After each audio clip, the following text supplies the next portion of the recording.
Hi, welcome to the Pearls and Polish podcast. I'm your host, Rachel, coming to you from just outside Sacramento, California. This is episode 63, so if you're a new viewer, welcome, and if you're a returning viewer, welcome back. This is my corner of the internet where I talk about knitting, some crochet, other crafty things, and then what I'm reading and watching. So welcome. Let's get started with our episode, starting with where you can find me. I am on Instagram and Ravelry, and my email is also linked down below, along with all of the makers and designers and dyers that I mentioned in today's episode. So make sure you check that out. So works in progress. We'll start with my It's Bred Weekender. I didn't get a chance to work on that at all this week. Things were just very busy. So it was not high on my priority list. I do have some things that I am prioritizing more. So since it is a longer term project and I don't have a deadline for it, I'm okay with not working on it this week. But I will show you what I have been working on, starting with my 50-50 set from Gabs of Slip Slip Sis. So it is two 50-gram skeins, and I showed them to you last week and the week before, but this is one of them. It is this pretty little speckle, and then this one, which is this pretty little tonal. And so I really love them. The first sock is done. I can't remember if the first sock was done last week, but it is done. So I did the kind of aqua tonal for cuffs, heels, and toes, and use that speckle for the whole body of the sock. And now I'm working on the second sock. So I decided to do opposite or mirror socks. So I'm using the speckle for my cuff and heel. And I just finished all of my gusset decreases yesterday. And so I just have the foot left. So I do this thing with stitch markers where, I don't know how well that's going to show up. So I put stitch markers, and every 10 rows I put a stitch mark. Mostly because I am lazy and I do not want to sit and count 80 rows and see if I'm at 80 yet. So for me, this is just easier to keep track of where I'm at in my sock and making sure that both socks match. So I have 5 pins on this sock. So I have 50 rows left and then my toe. And I think I can do it. My goal is to finish this sock today. I just want to be done with it. I really enjoy it. I love the colors. I love the yarn. I love how it feels in the hand. But I have other things that I need to work on for a deadline. So these need to get finished. So the goal is 50 rounds and a toe by the end of the day. We'll see how late end of the day is going to be for that. But, we're going to give it our best shot. The other pair of socks I've been working on is my Februrary Astronomy knit along. So this is by Gauge Dye Works. They are a Canadian, I believe it's a husband and wife team, but they are Canadian, and I've done their self-striping yarn a couple times. So this is on their trifecta fingering, 80% superwash merino, 20% nylon. I really love an 80-20 blend when it comes to socks. I don't know, it's just the way it feels. I really enjoy it. But the whole idea behind it is that you are knitting a stripe a day for the whole month of February, so 28 stripes, and each day represents some sort of astrological event. So here is where we're at. I have not done today's stripe yet, but every color stripe is an astrological event. So I think this was the moon and Venus were close to each other. These two, I don't remember what these two were. So you can see like the gray stripes were just like normal days. So I have 2 normal days. Today's color is red. I haven't done today's color yet. And it is just, it's really cute colors. I really love it.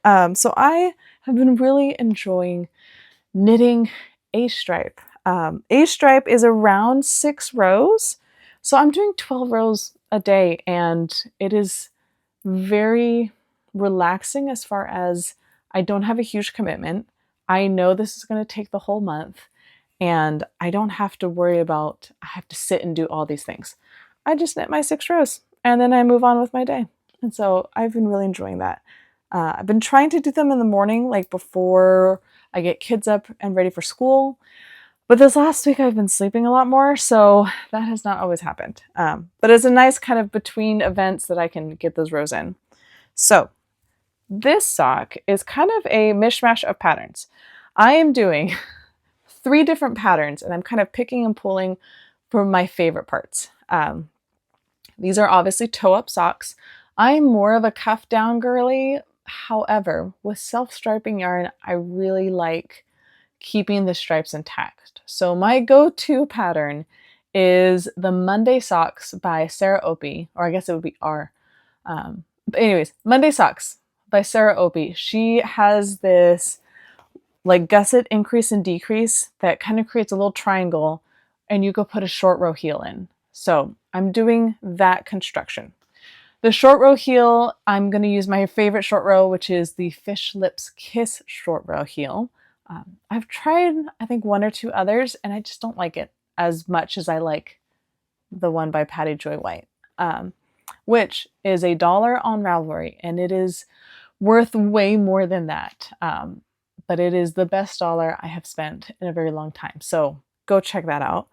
And then the pattern itself is, this is the Stack of Books, no, String of Lights. This is String of Lights by Witchery. It's a broken rib. I've done it before many times on all sorts of yarns, but I really like it for self-striping. I like having a rib.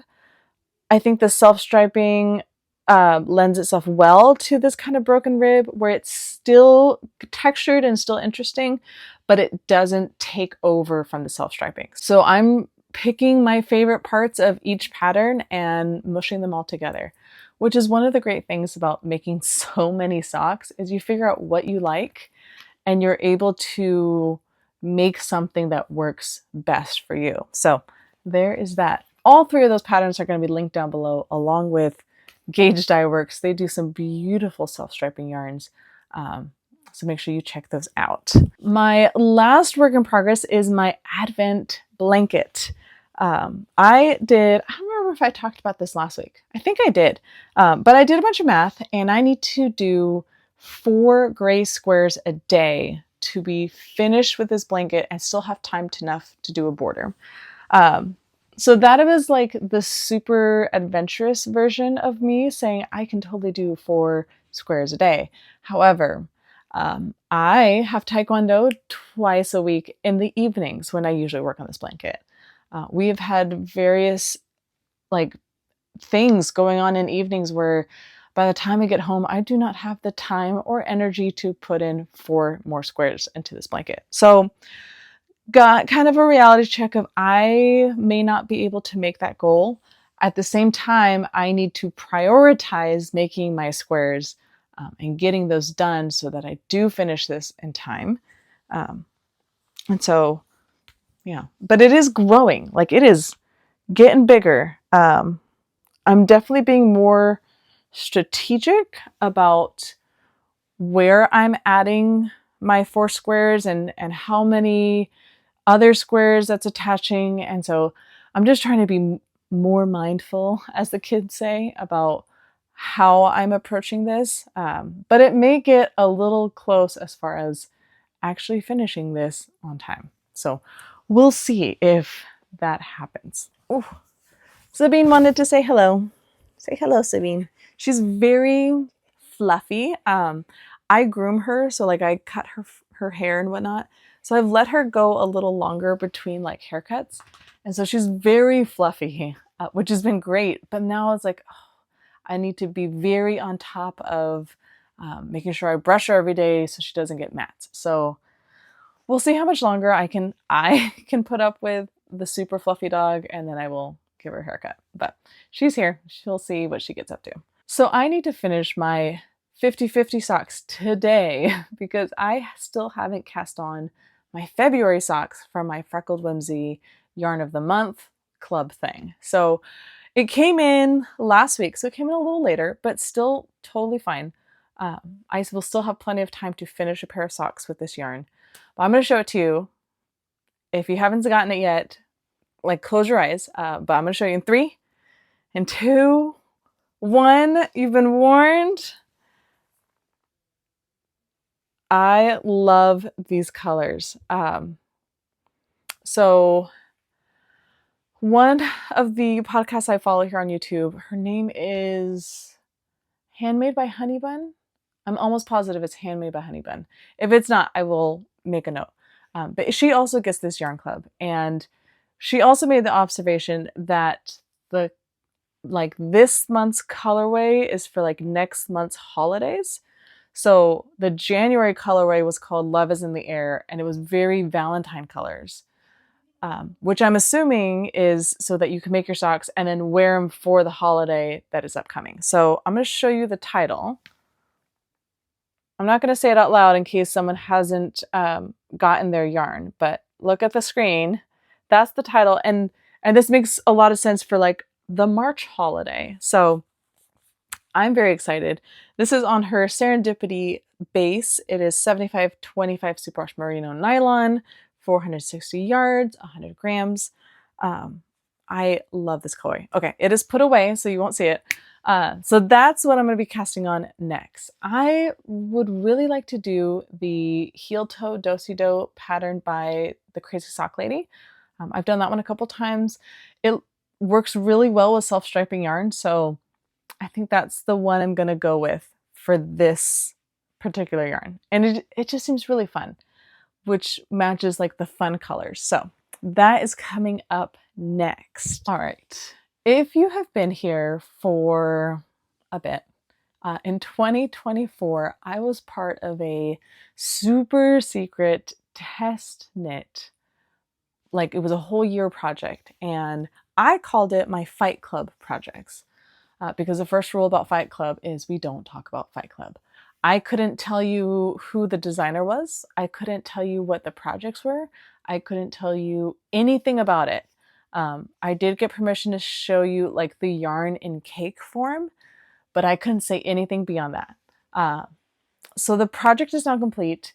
It is coming out next week, so I can finally show you what I've worked on in contribution for this project. So this was for Lindsay Fowler's newest book. It's called Trails and Valleys, and it comes out next Friday, February 14th, and I am so excited. So I did 2 projects for her. If you don't know, if this is your first time joining us, Lindsay Fowler is one of my most favorite designers. I love her patterns. I love how intentional she is in writing her patterns. I've done several of her sock patterns, and there are many sizes that are available, not just like your typical 64 stitches.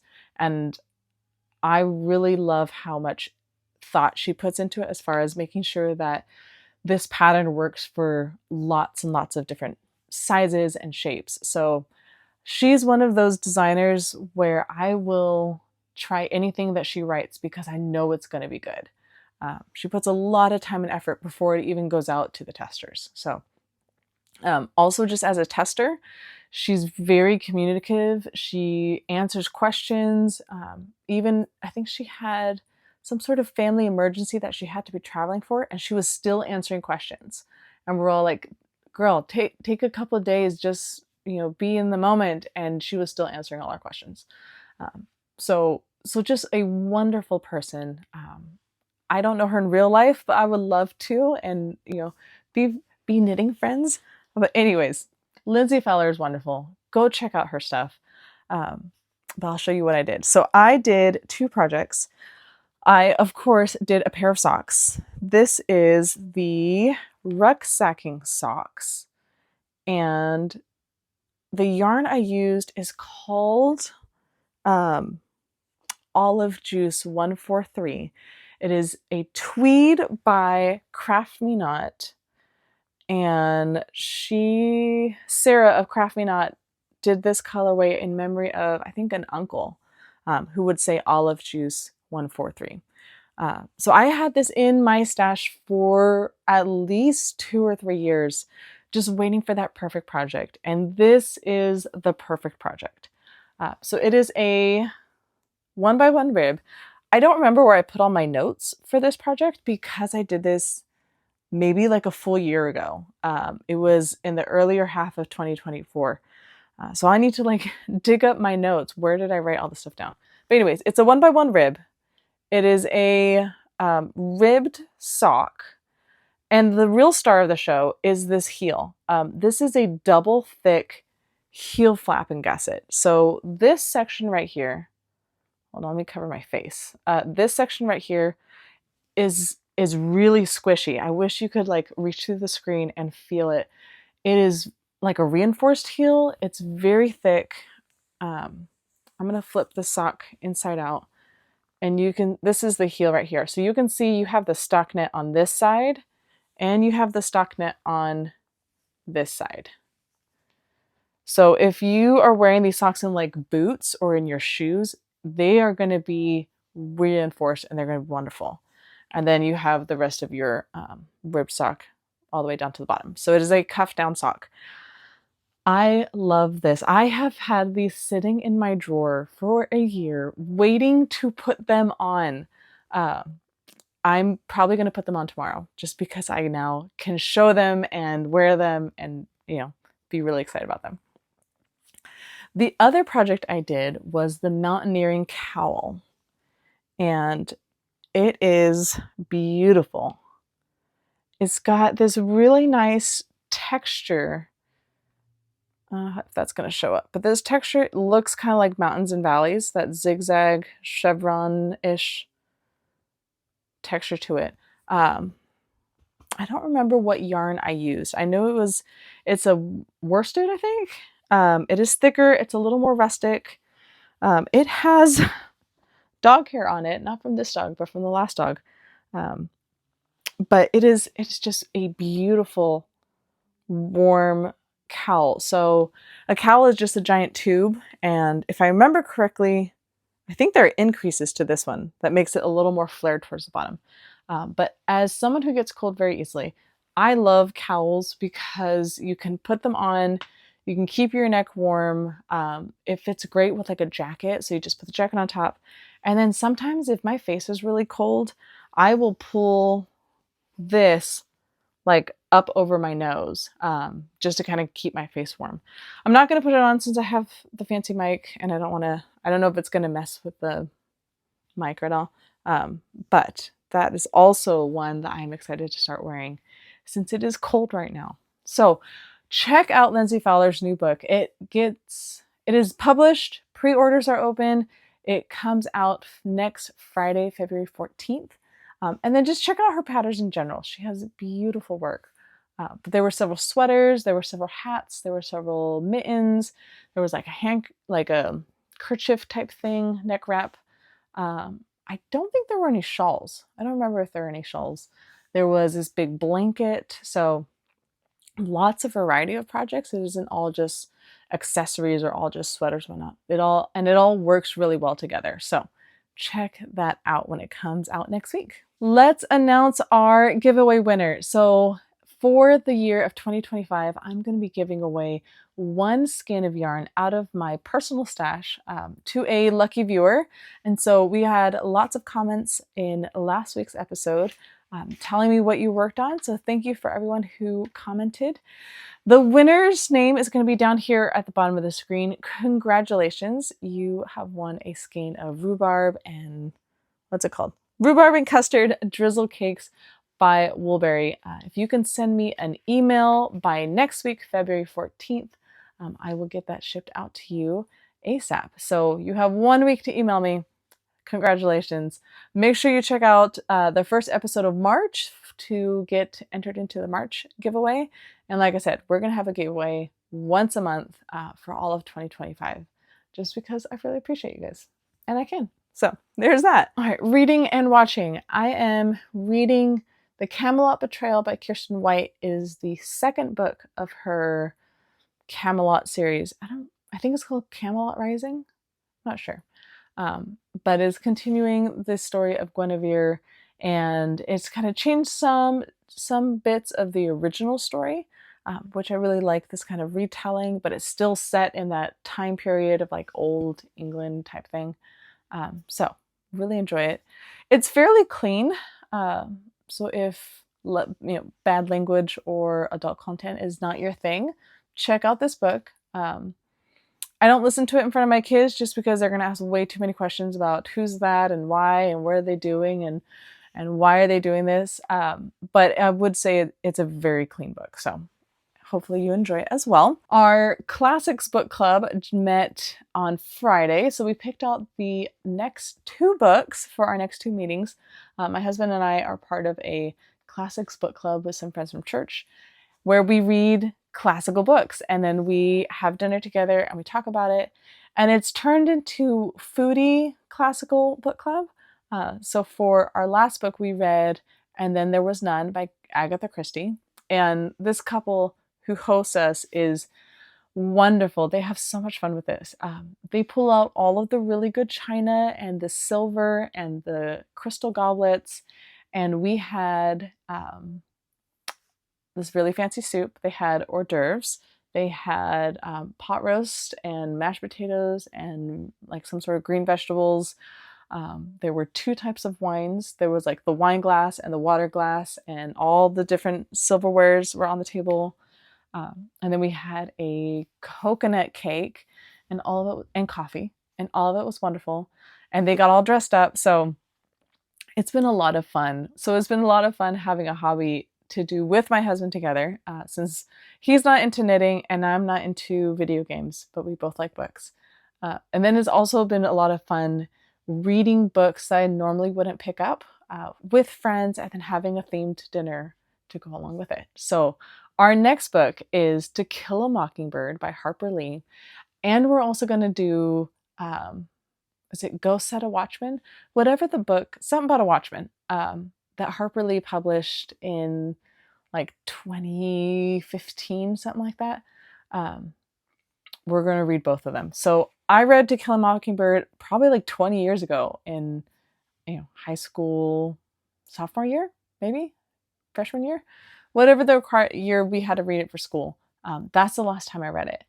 I've seen the movie with Gregory Peck, so I really like it. I love American history, so this is a great snapshot of time in American history. And then I never read the second Harper Lee book. It was one of those, I had a friend who was from Monroeville, Alabama, where Harper Lee is from, or Mobile, Alabama, one of the two.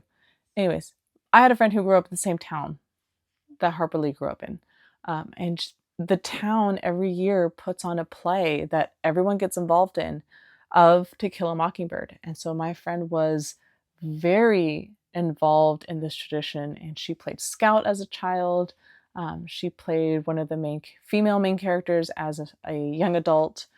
Her dad always plays, I think, the sheriff. And so it was something that was so important to her. And so when this second book came out, she was livid because she really believed that Harper Lee never meant for that book to come out. So I never read it. And unfortunately, my friend died in this tragic car accident. She was on her phone while driving and got into this huge wreck and ended up passing away. So don't use your phone while you're driving. So I never read it just out of memory of my friend. But now that we're doing To Kill a Mockingbird, we're also going to do the second book. So I'm excited to do both books, mostly because it's been so long since I read To Kill a Mockingbird. But then also to be able to read this new book and be able to immediately talk about it with my group of friends about what we thought and did she mean to publish it or not. So it's going to be a good time. So keep listening in and I'll let you know what we had for dinner and then how the discussion went. What I'm watching, I'm actually between shows right now. I'm not like actively watching anything. Yeah, a friend of mine has gotten into Korean dramas and she's been really enjoying them. Obviously, I do not speak Korean, but I'm really good at reading subtitles. So I thought about maybe trying a couple of those, seeing if that kind of catches my attention. The problem with that, though, is I usually watch that in the evenings, or I watch, shows in the evenings when I'm working on this blanket, this one. And I have to crochet while looking at my hands. I can't crochet and not look at my hands, which makes it hard to read subtitles. So I don't know if that's going to work out. I have a list of shows that another friend has watched and has really enjoyed, so I might try one of those, but we'll see. I've heard really good things about The Pit. It's like a doctor show, so I might try that. The only thing is, I don't like waiting for the next episode. I am one of those people who I want all, 12 episodes at once, and I'm going to binge watch, 3 or 4 at a time. And I want multiple seasons. So newer shows are kind of a struggle for me because I want all of them at once. I don't like waiting.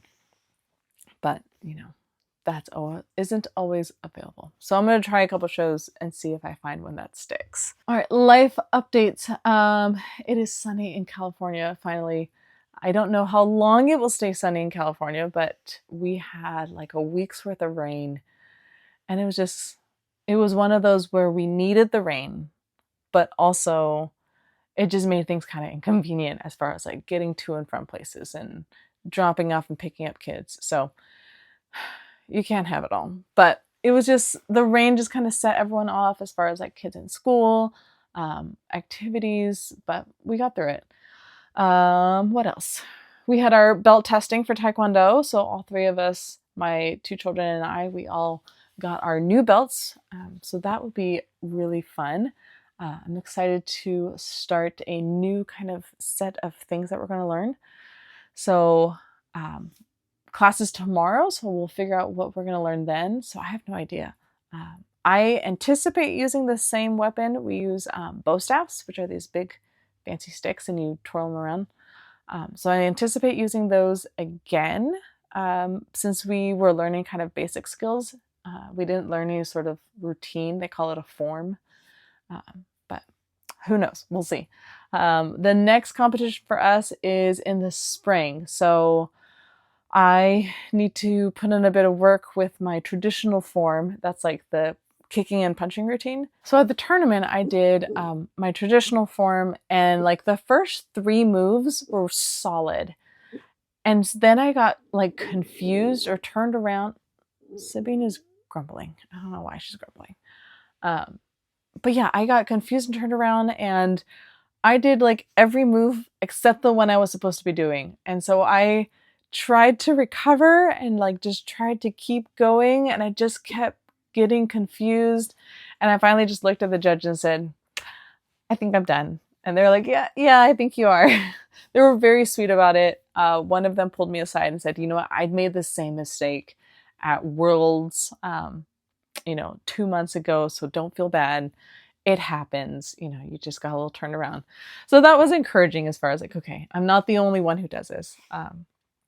So I need to put some work into that form so that at this next competition in April, I will be ready to perform it at the best of my abilities and not just get confused. So the other thing we're up to is we're just trying to stay healthy. Right now, like this flu thing is going around that has been awful, and it is taking out people left and right. So we are trying to be as healthy as possible and not get sick. So that's it for today's episode. Thank you so much for joining me. Make sure you like and subscribe and turn on that bell notification so you get a message every time we put out a new episode. With my current work schedule, I don't have a set day that I'm recording. Right now, it looks like Sundays are the day that I record and publish an episode, but that may change. So by having that bell notification, you'll know every time a new episode comes out. I'll see you guys next time. Bye.